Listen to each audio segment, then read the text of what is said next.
Good to go? Yep. Right. Now imagine that you have supplied the data, you have supplied the X values, you have supplied the Y values, and you also supplied the number of hidden nodes. You told that artificial neural network build an artificial neural network with 2 hidden nodes. Then artificial neural network will take your data set. That means you have given me X1, X2, you have given me Y. You also told that a number of hidden nodes are 2. Then it has to find these weights. These weights need to be calculated. How these weights are calculated? These weights are calculated by using a certain algorithm. So what is the algorithm? What are the steps in that algorithm? There are 5 steps in this algorithm.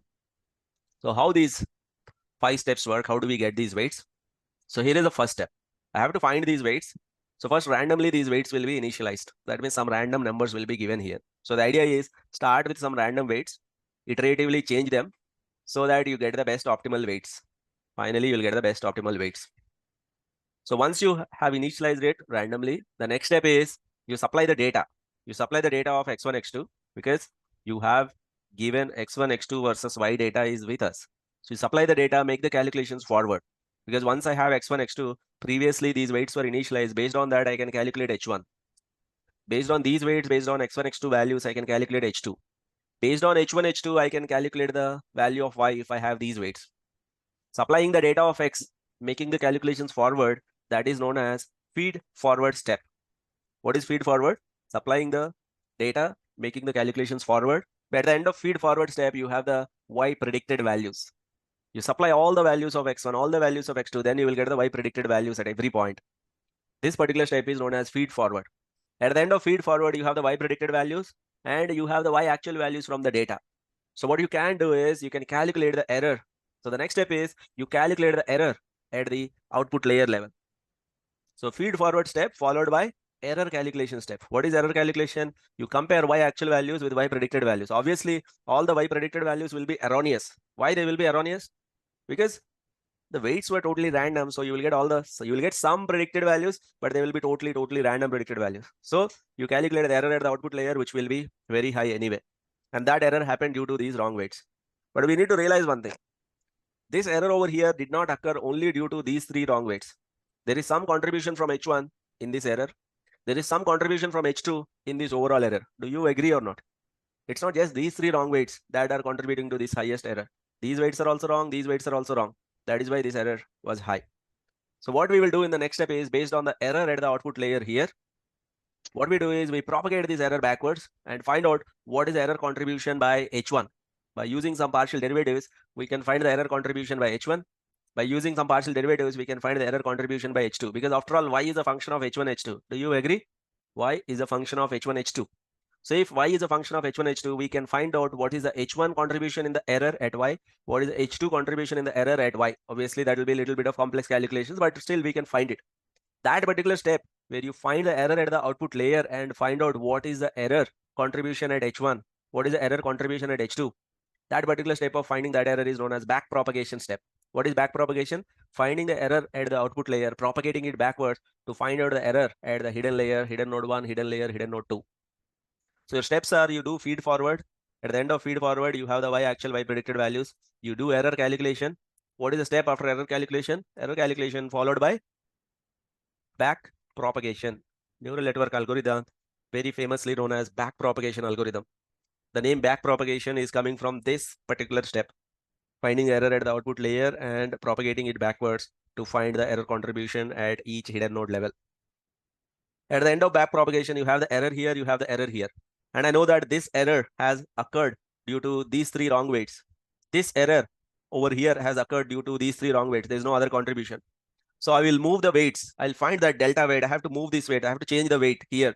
That means I may have to add a little bit portion. I may have to delete a little bit portion. I will move the weights in that direction where this error reduces. I will move the weights in that direction where this error reduces. And then I'll move the weights. Finally, the overall error reduces. So after moving the weights slightly, these are the updated weights. So we have set 1 weights, which were totally random. With those random weights, let us suppose the error was, let's say, 1000 points. Now you have set 2 weights here. These are the weights. These are the updated weights. Maybe right now the error will be 998 points. Are you going to finalize these weights? Are these the final weights? We are going to stop the algorithm right away. Tell me what will be the next step? Backward propagation again. Again, you send the data. Send the data, make the calculations forward. What is that step known as? Send the data, make the calculations forward. Feed forward. Feed forward step. At the end of feed forward, you have the y predicted values, and from the data, you have the y actual values. What is the next step after feed forward? What are you going to do? Error calculation. Error calculation. You calculate the error at the output layer. This error at the output layer, once you have it, this error did not happen due to these 3 wrong weights. You find the error contribution by H1, error contribution by H2. What is that step known as? Backpropagation. Once you're done with backpropagation, you may have to update these weights. So the next step is weight updating. Then you will have set 3 weights. Set 3 weights may give you error of 990. Once again, feed forward, error calculation, backpropagation, weight updating. Error is 970. Feed forward, error calculation, backpropagation, weight updating. Updated the weights 5 times. The error is 950. Like that, you keep on doing it. What is the stopping criteria? When you reach the minimum error, automatically the weights won't change. The algorithm will exit. For 2-3 iterations, the weights are not changing. There's hardly any error that is left.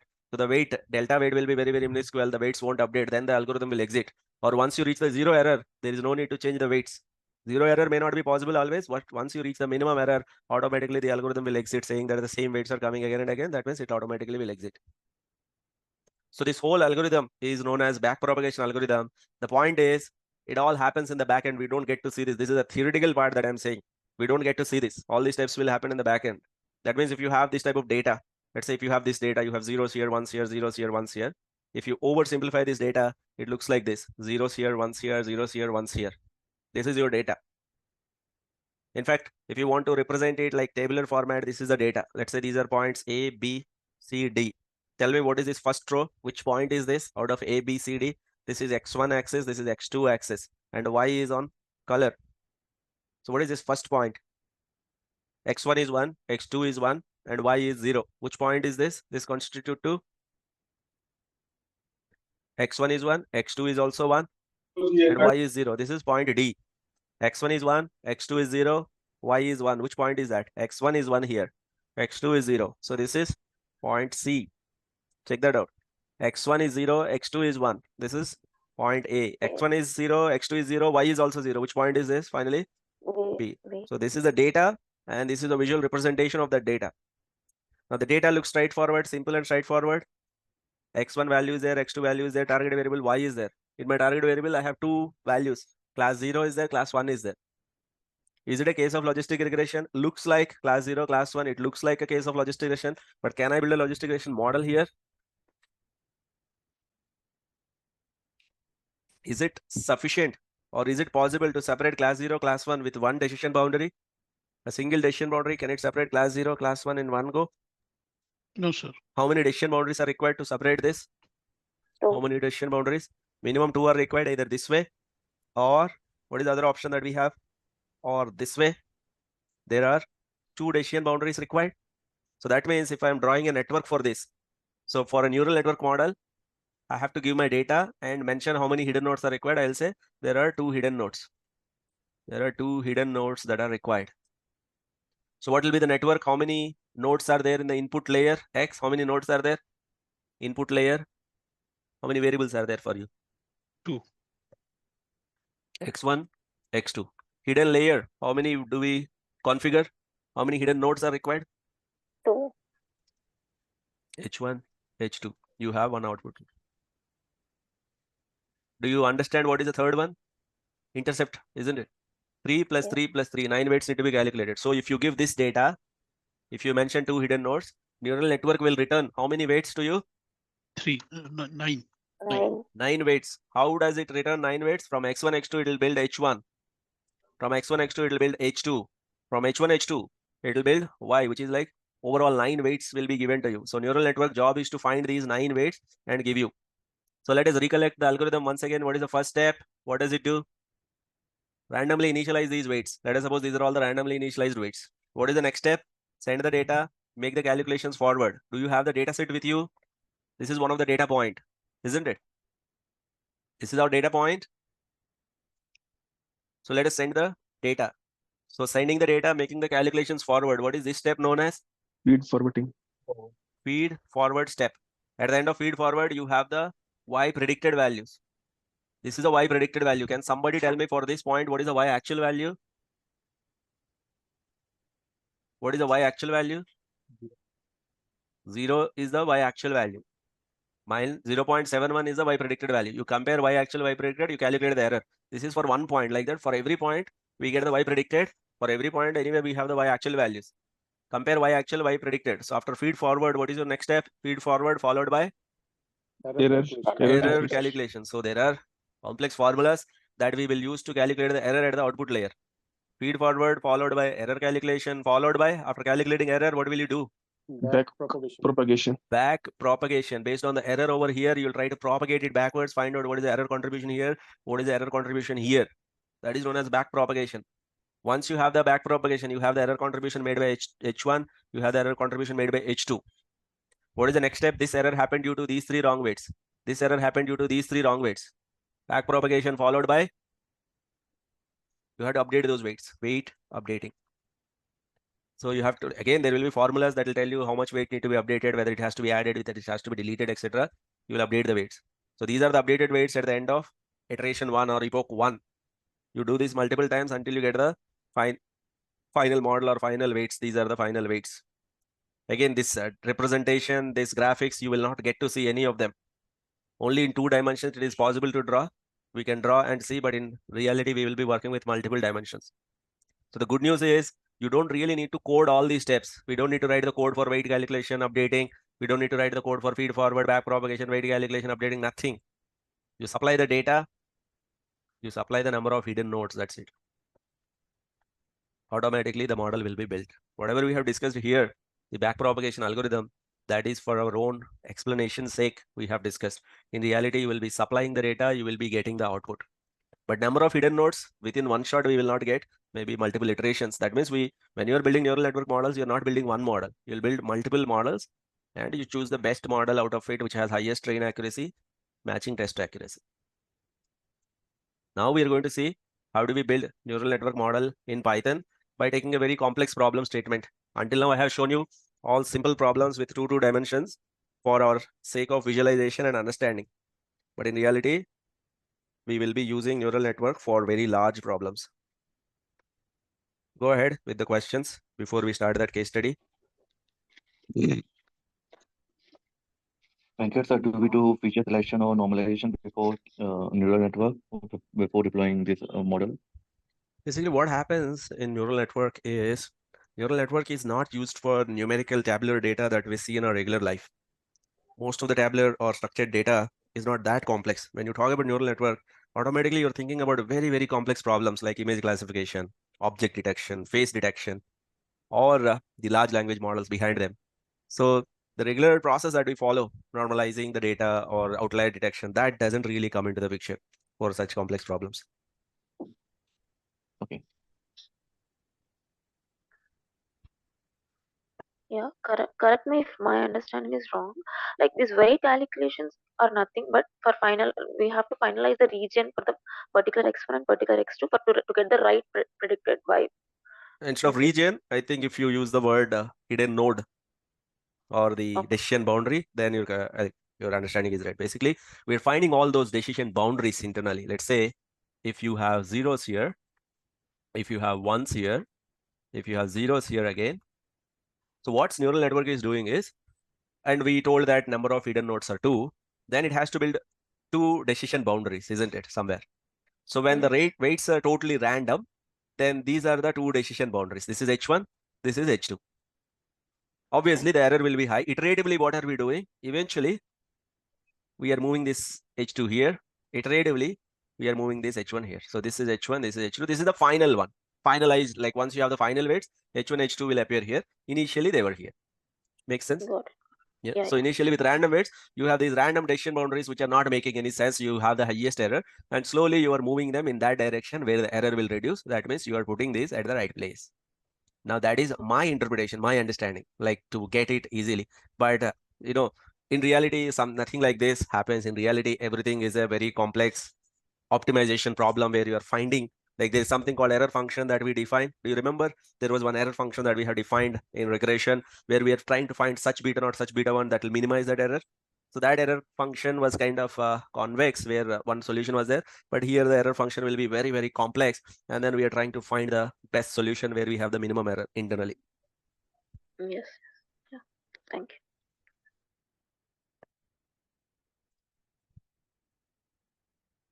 Artificial neural networks are damn powerful. If you have a problem statement, if somebody says that I cannot solve it, but there are patterns in it. There are patterns. There is a scope for me to get 90% accuracy. Y can be predicted by using X, but I cannot really solve it. Then artificial neural network comes into the picture. If you have data, if you have patterns, if it can be solved, then there's a pattern, artificial neural network will find it. But only thing is you have to configure it by giving sufficient number of hidden nodes. What we will do is we will do a case study now, but before getting into the case study, we'll take a quick break. We'll just settle down a bit and then we'll come back and restart that. But before getting into the break, are there any quick questions, anybody?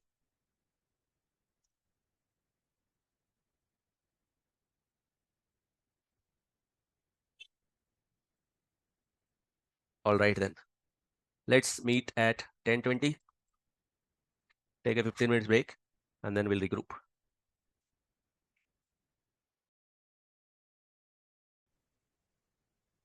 So whatever we have discussed until now, that is the intuition behind neural network. What exactly is the hidden node, hidden layer concept? And then what is the algorithm that neural network follows to come up with the weights? Now, putting all it together, we will try to apply it to solve a particular problem. Now, we don't really need to write the code for all that step-by-step process of backpropagation. That is not required. But back, like when Python was not there or these particular packages were not there, back then in college days, we used to write these functions in C++ to solve this problem, but now that is not required. So now we will try to solve a problem. If you look at this particular application here, there's a camera that is taking the video as the input, and this camera is finding what is the number for a given car. Like the cars are passing by and it is trying to find out what is the number for each and every car. Okay. So basically what's happening in this application is there are 2-3 models that are working behind the scenes. Model number 1 is taking the video as the input and it is trying to do a simple prediction, vehicle or non-vehicle. It is doing a simple classification of vehicle versus non-vehicle.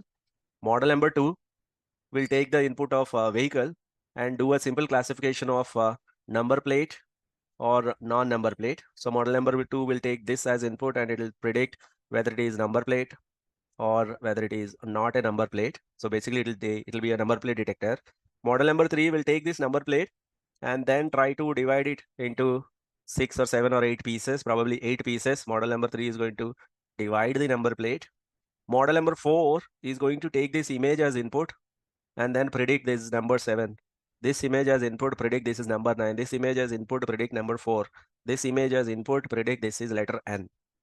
So what we will do is we'll try to build model number 4. Obviously, this is a very complex problem. We will build model number 4 where our model is going to take an image which is having a digit inside it, and our model has to understand the pattern and say what exactly is the digit that particular image is containing. This is the model that we are going to build. Is the problem statement clear, everyone? We are going to build a digit recognizer where input will be an image. The input will be digits, images. Let's say this is one digit, this is one digit, this is one digit, this is one digit. A model has to predict, what is this number, what is this number, this is the number. Now, whenever you think of these problems, there's no way we can imagine something like logistic regression or linear regression is going to give us the right solution. They do not have that much power to understand these complex patterns. The patterns are quite complex here. Definitely when it comes to image processing, the only algorithm that we think of is the artificial neural network model.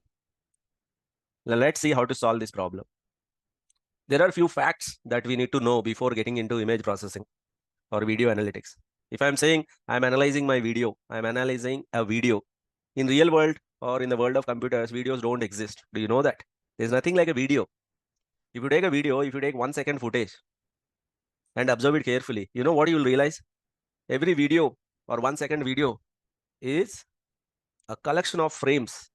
Have you heard of FPS? What does that mean? FPS.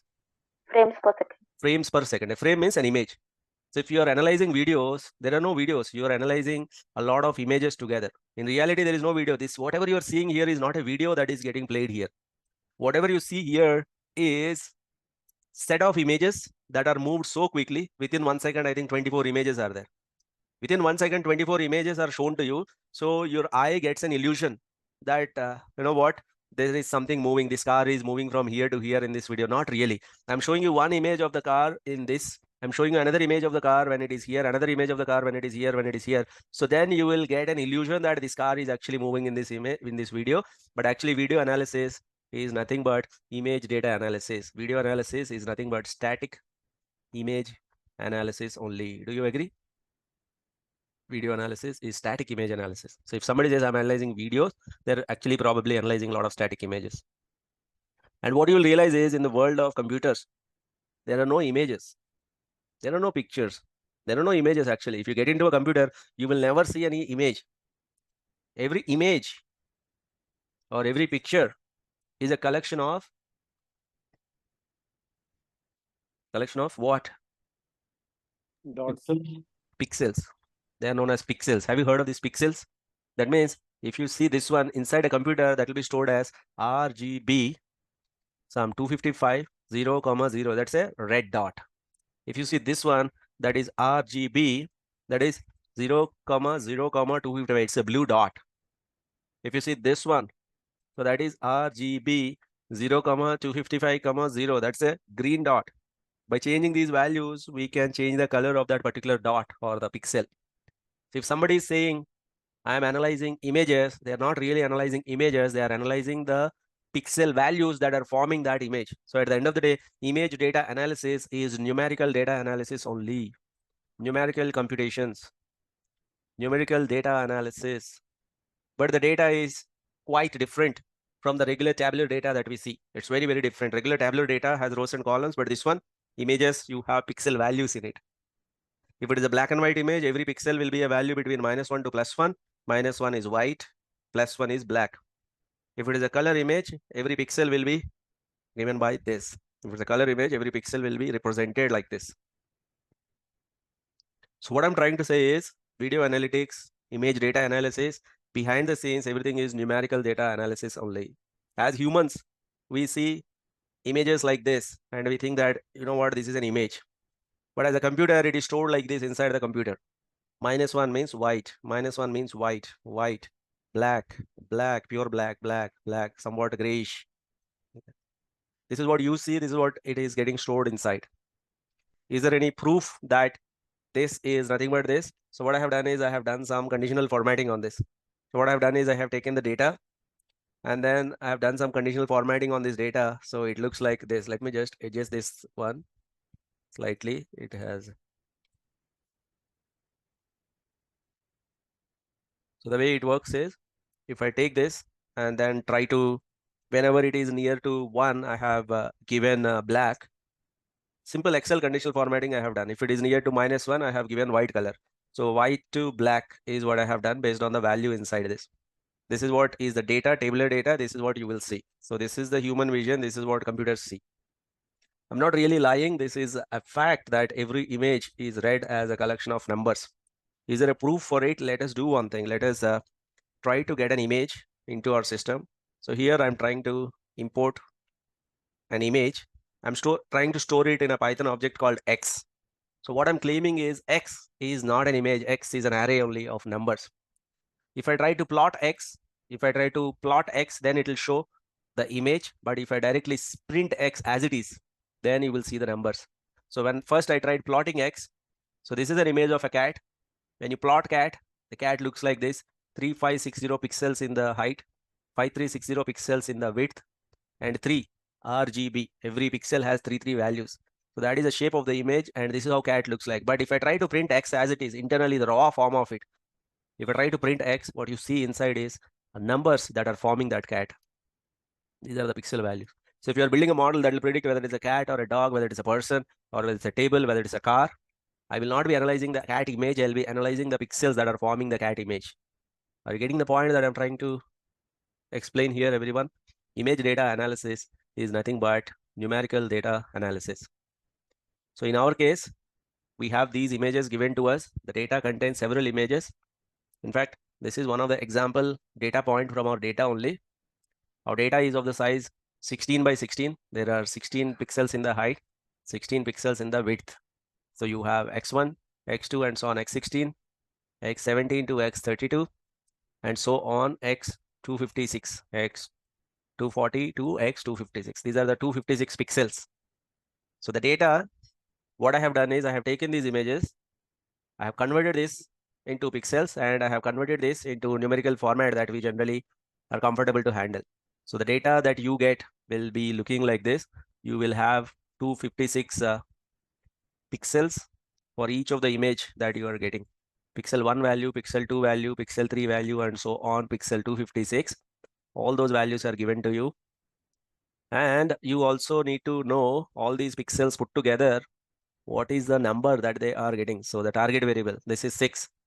These are all the pixels that are constituting to image 5. These are all the pixels that are constituting to image 3.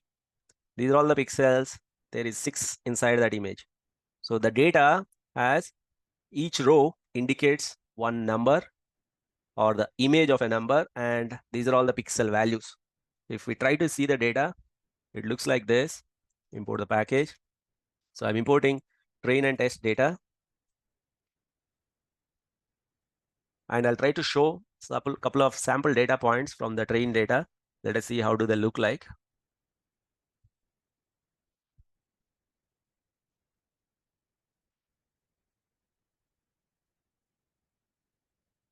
So these are some of the sample data points. In my data set, there are 7291 rows, 257 columns. We already talked about columns. What are these 257 columns?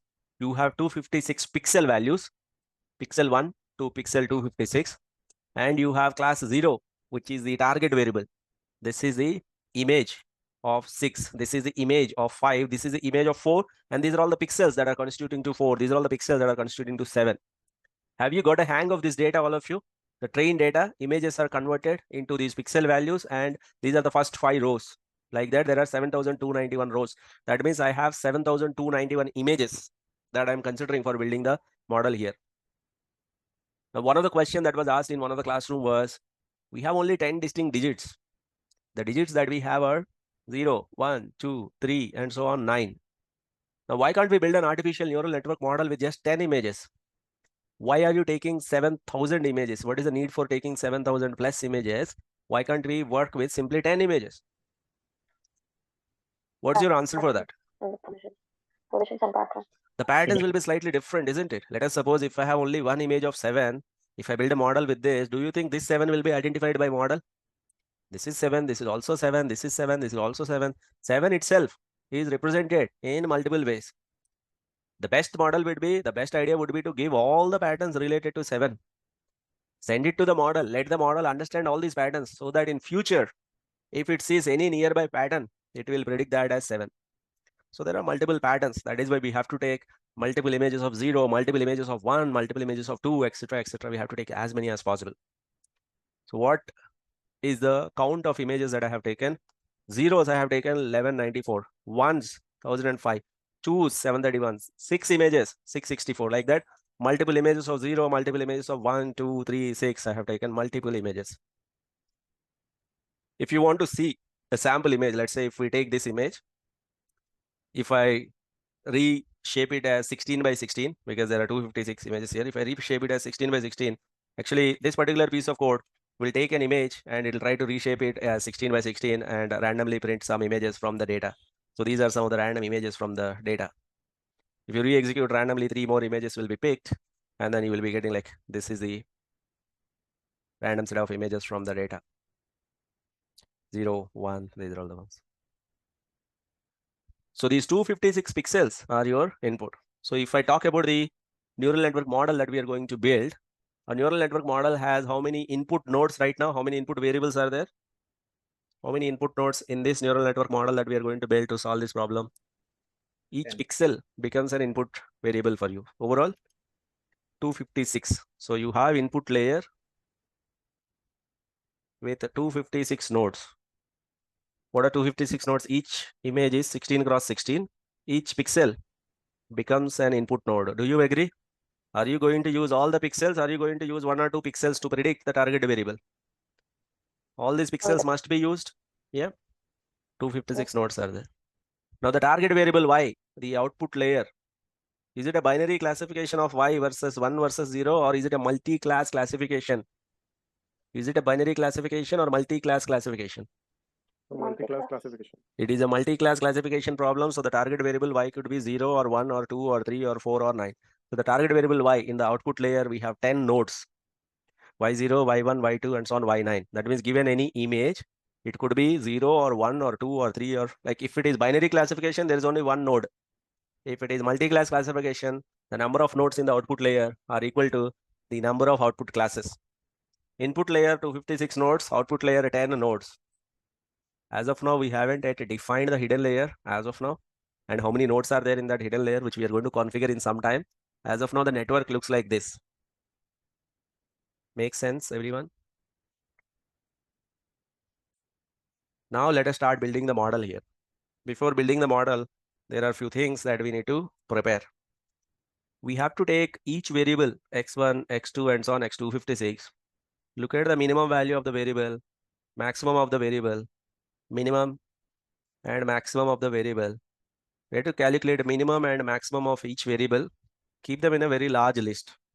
So that list name will be min, max of all columns. All columns, minimum and maximum. What is the need for it? Maybe if your data is in fractions, then the weight initialization. Do you remember what is the first step in backpropagation algorithm? We have to initialize the weights. For the weight initialization, this particular list of all the minimum maximum values of x variables would be helpful, so that we can initialize the weights nearby, so that within few iterations our algorithm will converge. So we have to prepare one list of all minimum and maximum values. That is step 1. Step 2 is the target variable y takes 0, 1, 2, 3, 4, 5, 6, 7, 8, 9. Like that, we have only one column in the target variable. But what we need to do is this one column need to be converted into 10 binary columns. y0, y1, y2, y3, and so on, y9. Each one of them take either 0 or 1. That's it. One column with multiple classes need to be converted into multiple columns, which are all binary. Now, how do you fill those values? How do you fill the first row? Can you tell me?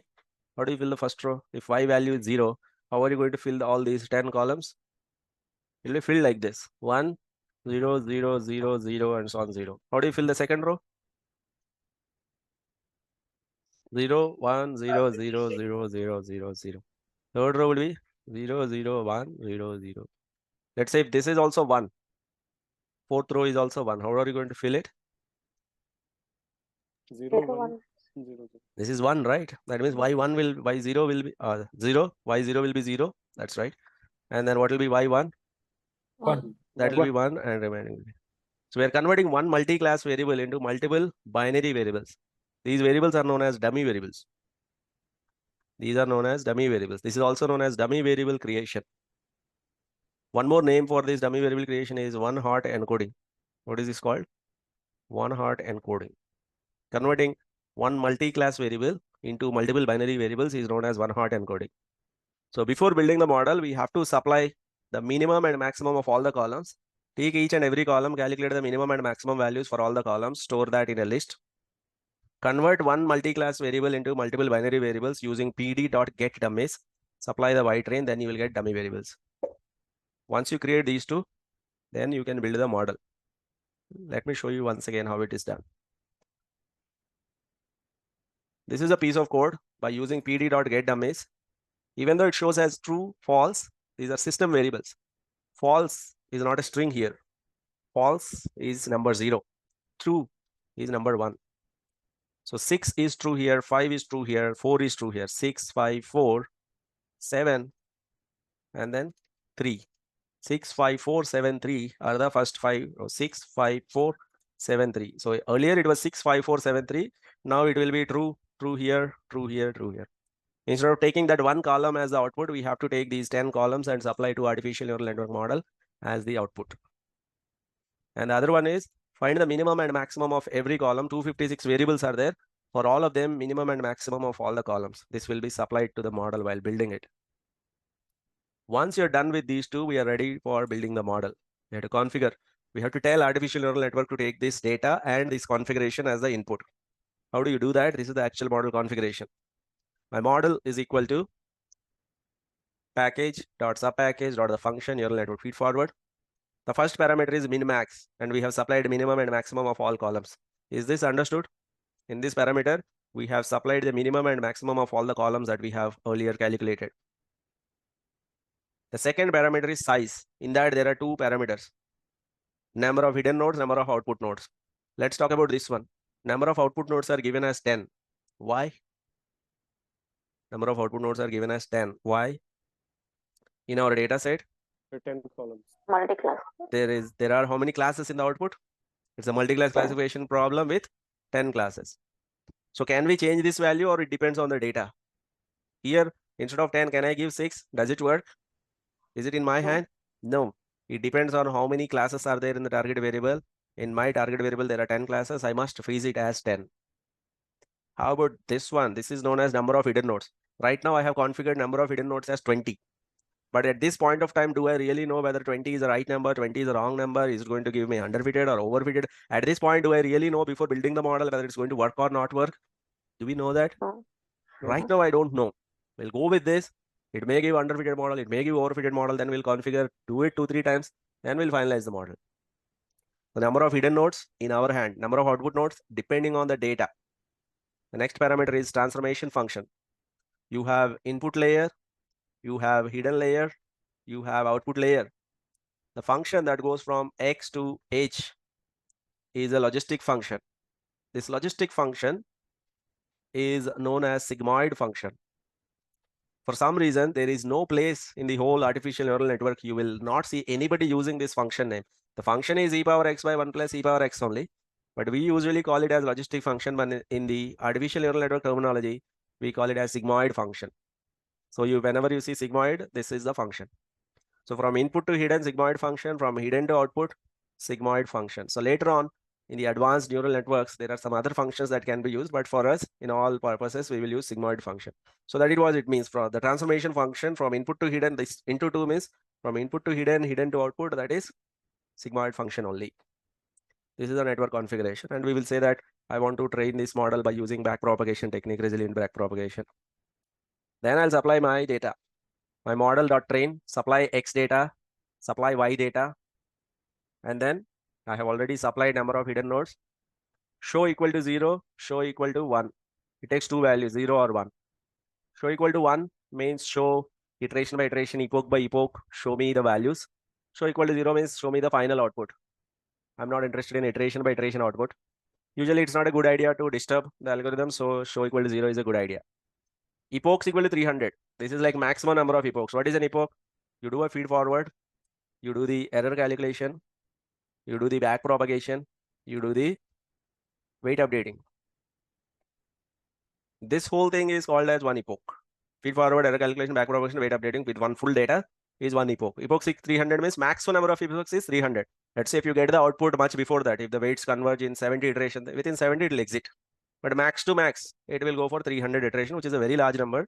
It usually much before 300, the algorithm will exit. So that is the network configuration.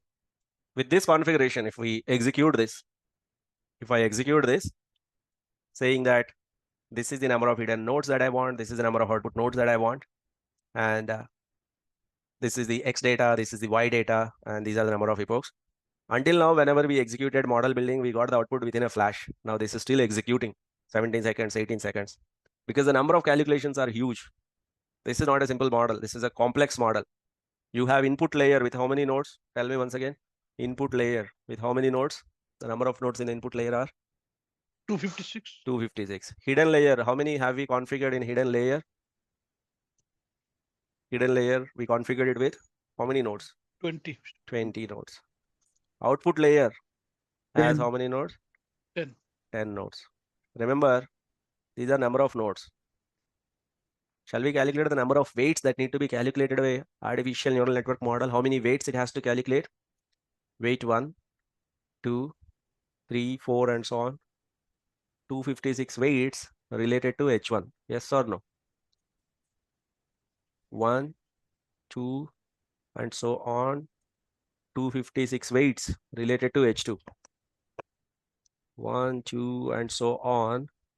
Again, 256 weights related to H20.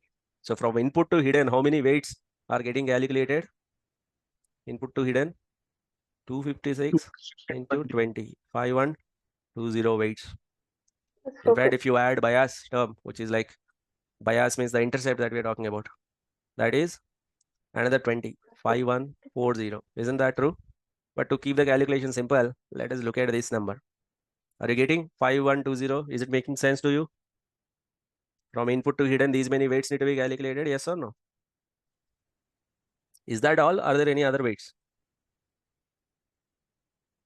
Is that all? Is 5120 is the maximum number of weights? No. Now again from hidden to output are there 1, 2, help me, 3, 4 and so on, H20 related to Y0 plus 1, 2, all these H20 is connected to Y1 like that. Y9 is 20. Total how many?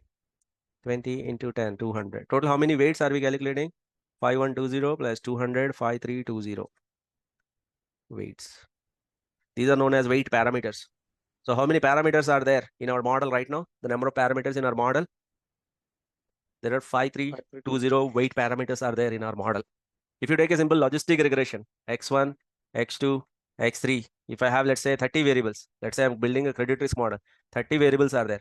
It is artificial neural network with 0 hidden layers. So it's a logistic regression line. How many weight parameters will be there in a logistic regression line with 30 variables? You will have 30 weights. 30. Isn't it? But here, even though we have 256 variables, it is a neural network model. So how many weights are there? 5320 weight parameters. These are known as parameters. So the number of parameters in our model are 5320. Remember, these are parameters. How many data points are there in our data set? How many data points are there? The number of data points? 7,000 plus data points are there. So you have 7,000 plus data points. For every data point, are you going to do feed forward? For every data point, are you going to do feed forward to calculate the weights? Are you going to do error calculation, backpropagation, and then weight updating? All these 5,000 weights are updated. That means in one epoch, minimum to minimum, 5,000 weights, minimum to minimum, 7,000 data points. How many calculations will happen? 35 million calculations will happen in one epoch. If you're doing it for 100 epochs, nearly 3.5 billion calculations will happen. Is it time consuming or you're going to get the output in a flash? Obviously, it's very time consuming. Billions and billions of calculations have to happen. Are you getting a hang of the complexity of this problem, all of you? The number of computations that are happening in the backend? So the number of parameters in our problem statement are 5320. On day one, we talked about large language models. The number of parameters in large language model like ChatGPT or in a large language model like GPT or some of the other large language models that we have discussed, GPT-2, GPT-3, Cohere and all of them. You remember the number of parameters were how many? Was it thousands or millions or billions or trillions? They were getting into trillions, isn't it? Brilliant. Yeah. So now you got a hang of what is a parameter. What is the parameter? The weight parameter. So here our model is, the complexity of our model is roughly I have 5,000 weights. And how many parameters are there in GPT-3? Let us do a quick search. GPT-3 number of parameters. Number of parameters in GPT-3. How many are there? 175 billion parameters are there. So our model is having 5,320 weights, 5,320 parameters. It is having, GPT-3 is having 175 billion. So that would be like the problem statement with 175. This is one of the smallest large language model. One of the smallest, simplest large language model. Nowadays, it is going into trillions or even more than that. So obviously, it is going to be very highly time consuming. Okay. Are you with me, everyone? Are you getting a hang of why large language models are called large? Because the large number of parameters, large computations required. For us, we have 5,000 weights, 7,000 data points. This whole problem statement takes roughly around 190 seconds or something, which is like 3 minutes, which I would say lightning fast, quite quick. It's not that slow. I'll tell you like why 196 seconds is lightning fast, because I have seen the whole transition. Like when I was in college, at that time, this is one of our assignment in one of the courses. So for doing that assignment, we have to write the code in C++ where we have to write the feed forward followed by backpropagation followed by all of that code we have to write and we have to execute it. This is the same data set that we used to use, the data set that you see here. This is the standard data set called MNIST data. On MNIST data, you have to build a model with the same configuration we used to build. So we used to wait for 24 to 26 hours to get this result. You execute it today, right now, tomorrow around this time, or maybe after 1 or 2 hours, you will get the result. That was the time I'm talking about 2008 or sometime that during those days, 2006, I would say 2006 or 2008 during that time. Now, if I fast forward it to, let's say 2016 or so, where I started giving some corporate trainings, during that time, it used to take around 45 minutes, the same problem. The systems got better, processor got better. So the same problem with the same number of computations, 45 minutes. Then I used to feel it is lightning fast. From 26 hours to 45 minutes, this is like super good. Awesome work. Like I felt very, very happy. Now come to 2024, now you will get it in 190 seconds. And then the same one, if you have GPU, and the same one, if you have some better processors, etc., better programming tools, etc., you can get it in 2 seconds also. From 26 hours, you can get the same result in 2 seconds. That's the reason why artificial neural network, it was there from 85 onwards, but nobody really developed it because the execution time was quite high. But recently some tools come up, because of them we are getting the result quickly. It allows a lot of experimentation. It allows us to do a lot of things quickly, changing them, etc. So this is the final model. And how do you get the prediction? So you have a confusion matrix, which is 10 cross 10, because earlier we have worked with binary problems. Confusion matrix is 2 by, it was 2 by 2. Now we have 10 classes in the output, 10 cross 10. And then how do you get the predictions on the output? This is the number, and it is predicted as 4. This is the number that has been predicted as 0. Every time you execute, a random number will be picked, and what is the predicted digit that will be given to you. So that is the idea of artificial neural network. How do you build it? Any questions on this, anybody?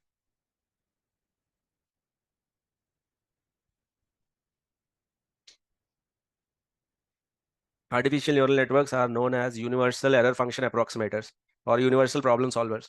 That means no matter what is the complexity in the data, if there is a pattern that can be captured by mentioning sufficient number of hidden nodes, you will be able to capture all those patterns. Artificial neural network is a universal function approximator,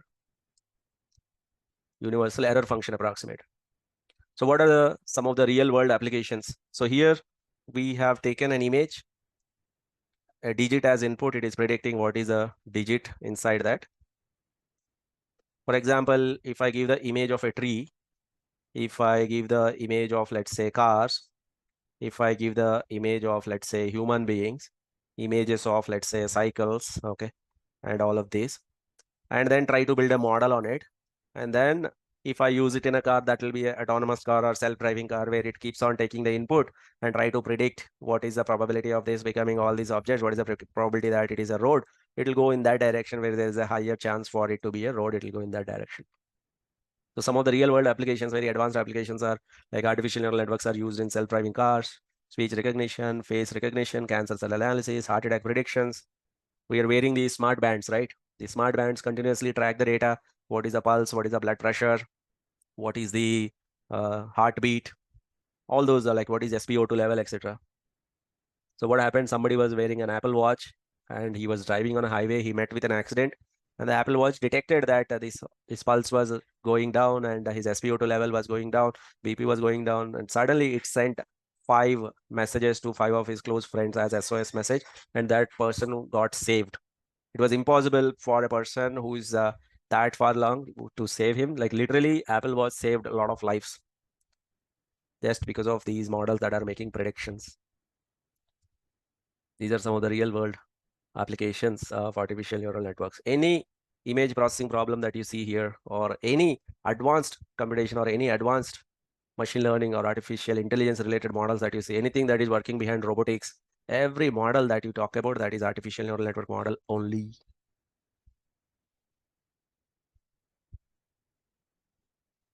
So whatever we have seen here is a kind of, you have a input layer, you have a hidden layer with multiple hidden nodes, you have output layer with some nodes, you have input layer, hidden layer, and then the output layer. Now this is very strong. It can solve a lot of problems. But when you talk about the real world applications like self-driving car and so on, maybe one hidden layer is not sufficient. The problem that we faced earlier, directly predicting why using X was not sufficient, we have introduced a hidden layer. Like that, we may require multiple hidden layers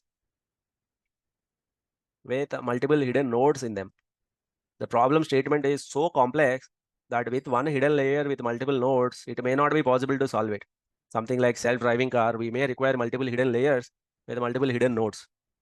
So if you have a neural network with only one hidden layer, that is known as shallow neural network.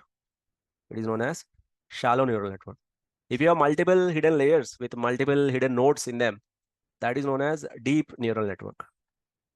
So what is a deep neural network? A neural network with multiple hidden layers and multiple hidden nodes. A shallow neural network is a neural network with one hidden layer with multiple nodes. Already logistic regression without any hidden nodes or without any hidden layers is very powerful. Already everybody for credit risk modeling, everybody uses logistic. It is damn powerful already. If you add one hidden layer with multiple hidden nodes, that is known as shallow neural network. This is 1,000 times powerful compared to logistic regression. 1,000 times powerful. Solves huge number of problems. Now think about a deep neural network. Multiple hidden layers with multiple hidden nodes. This is 1,000 times more powerful than shallow neural network. Million times powerful than a simple logistic regression line that we see in the real world. And the kind of applications, like people gone crazy when you see deep neural network with multiple hidden nodes, multiple hidden layers, the kind of patterns that it can find are like completely, what do you say, it's almost like amazing results we can get with deep neural network, multiple hidden layers with multiple hidden nodes. The applications are completely, the results are quite surprising in the sense like surprising in a good way. The accuracy is quite huge. In fact, a lot of problems scientists thought that we cannot solve them. There's no way we can find the patterns in them. There's no way we can get good accuracy. But if you supply the data to deep neural network, it was able to find all the patterns, give the best of the best accuracy. That is the reason why deep neural network, the applications related to deep neural network is now, this whole deep neural network related subject is treated as a totally different subject altogether. It is kind of little bit detached from machine learning's topic. The topic that deals with only deep neural network, there's a new name given to that. What is the subject that deals with only deep neural network, nothing else? That topic is known as the topic of, the subject that deals with only deep neural networks is known as deep learning. It is known as deep learning. So if you go to deep learning, what you will be learning is what is the hidden layer, how many hidden layers you have to give for a given problem, how do you configure, how many hidden layers you have to give in each of the hidden layer, how many hidden nodes you have to give, how do you execute it quickly, how do you identify overfitting, underfitting in deep neural networks. Here we have discussed hidden layer. Later on, there is a concept of convolution layer. Then that becomes convolution neural networks. Here we have discussed hidden layer, convolution layer. There is recurrent layer, recurrent neural network. So that subject that deals with deep neural networks and then building them, validating them, fine-tuning them, all of that, and the applications around deep neural network, all of that is now part of the topic called deep learning. Deep learning is a subset of machine learning. In machine learning, you have regression, you have logistic regression, you have decision trees, you have boosting, you have random forest, you have SVM, you have ANN also. You take ANN, you try to find the advanced applications of that, which is like deep neural network, and everything related to deep neural network is the deep learning part. So deep learning is a subset of machine learning. One algorithm called artificial neural network has been used to make this whole applications much more accurate. Have you now understood what exactly is deep learning and what is its connection to machine learning, everyone? Yes. Deep learning is a concept that is related to deep neural network. What is a deep neural network? Deep neural network is a network that has multiple hidden layers with multiple hidden nodes in them, each of them. All right. Now, the tools that we know, SAS, R, Python, the packages that we know in all of them, they can do a good job when it comes to machine learning. If you want to build a regression model, if you want to build a logistic regression model, to an extent, even the shallow neural network ANN model, you can use the existing tools. But these tools do not have any package. These tools do not have the capability to execute deep neural network related problems. These tools do not have the capability to configure multiple hidden layers, allow you to configure with multiple hidden nodes. So there's no way you can run deep learning algorithms. There's no way you can build deep learning related models in Python. There is no way you can build deep learning related models in any of the tool that is existing, because they give up. Because already for a shallow neural network with simple 20 nodes, it took 3 minutes time. These tools will say that we cannot really build them. It is time consuming. There is no way you can build a deep neural network model by using the tools that we already exist here. The same problem several companies have faced. So internally, those companies have developed their own deep learning related packages. Google uses a lot of image data, so definitely they have to do image processing. Definitely they have to build a lot of deep learning models. So internally they wrote their own code, they wrote their own packages, and they made that package open source later on. The package that helps us in solving deep learning related problems that has been contributed by Google. What is that package name? It is known as the package that has been given by Google later on, that is known as TensorFlow. So TensorFlow is a package that will help you to work with deep learning models. One of the sub package inside that is Keras. So it is famous, like Keras and TensorFlow are used for building deep learning models, for configuring deep learning models, for fine tuning deep learning models, for building convolution neural network, recurrent neural network, everything related to deep learning. You can use TensorFlow. TensorFlow has been given by Google. There are several other alternatives also, but this is the one that most of the people use. Facebook has given something called PyTorch. Amazon has given something called MXNet. Microsoft has given CNTK. Like that, almost every company, they have their own deep learning package, but the whole world usually uses TensorFlow package. So TensorFlow is a package for solving deep learning problems.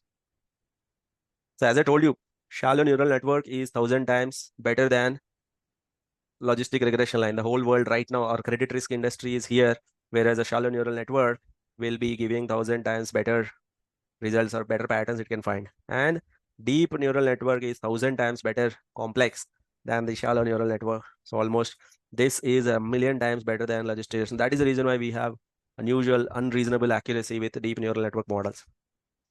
So all the large language models that you see, you have to imagine them as a form of very, very deep neural network with n number of hidden layers, with n number of layers between input layer and the output layer. So much complexity, so many parameters. We have seen the parameters, isn't it? The number of parameters are getting into billions, trillions, and it is just the starting point. It all started just 8 or 9 months back. So we are just starting. Maybe the number of parameters will run into quintillion, hexillion number of parameters will be there. Venkat sir, one question. Yeah, please go ahead. This TensorFlow, Keras, they are packages, right? Yes. So if they are packages, are they compatible to work with Python or SAS or R? Or they need some separate environments? So like they have a Python API. That means you can call this as a Python package. Okay, TensorFlow. I think they have APIs in R and Python only. Okay, you can work with TensorFlow. Like there is an API. API means an interface. Like you can access TensorFlow from Python. You can access TensorFlow from R. But I'm not sure you can access TensorFlow from SAS. That is not sure, because an open source is always given as open source. In a paid version, whether it is available or not, that I'm not quite sure. But you can install TensorFlow like the way we install any package in Python. We can install pip, install TensorFlow. We'll install TensorFlow in our Python. Okay. Just like we import NumPy or Yes, Pandas, the same way. Exactly the same way. Tomorrow we are going to have a quick discussion of TensorFlow, and we will try to redo whatever we have done here. One of the model using NeuroLab is the package that we have used here. We'll try to redo that using TensorFlow. You will get an idea on that. Then I'll try to connect the text part of it. Okay. In the next session, what we're going to do is, until now I have explained the image part. I have also explained what is the complexity that artificial neural network can handle. Initially, we discussed what exactly is artificial neural network, how much complexity it can handle, what is the procedure of finding the weights, and then what is the image data analysis we have seen. Similarly, we will try to see the text data analysis, and then that will connect eventually to our large language models.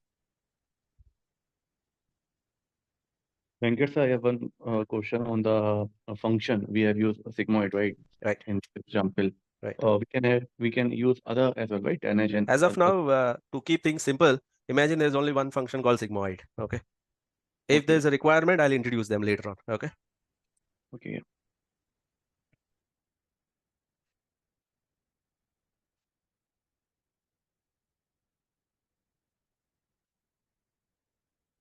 So that is it. Let me stop recording.